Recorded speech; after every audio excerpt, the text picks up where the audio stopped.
अस्सलाम वालेकुम। मंडी बहाउद्दीन से मुखातिब रिपोर्ट। आटे का शदीद बहरान, अवाम खार। यूटिलिटी स्टोर पर आटा गायब। गंदम का रेट मुल्क की तारीख में बुलंद तरीन। वज़ीर आला पंजाब चौधरी परवेज़ इलाही ने महकमा खुराक के सेक्रेटरी डायरेक्टर्स फूड से मीटिंग में सरकारी एहलकारों को झाड़ पला दी और कहा, दफ्तरों में बैठे हो अवाम आटे के लिए परेशान हाल और धक्के खा रहे हैं।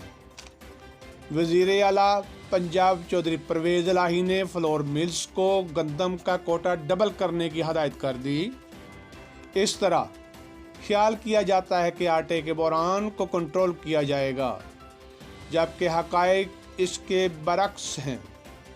फ्लोर मिल्स गंदम का कोटा सस्ते दामों लेकर गंदम को मार्केट में महंगे रेट पर फ़रोख्त कर देती हैं और गंदम की पंजाब से बाहर स्मगलिंग का धंधा मुनाफा बख्श है। स्मगलिंग माफिया और कानून नाफज करने वाले बासर दौलत में इजाफा करने में मसरूफ़ हैं, जबकि अवाम 10 किलो आटा ढूंढने के लिए ज़लील-ओ-ख़ार हो रहे हैं।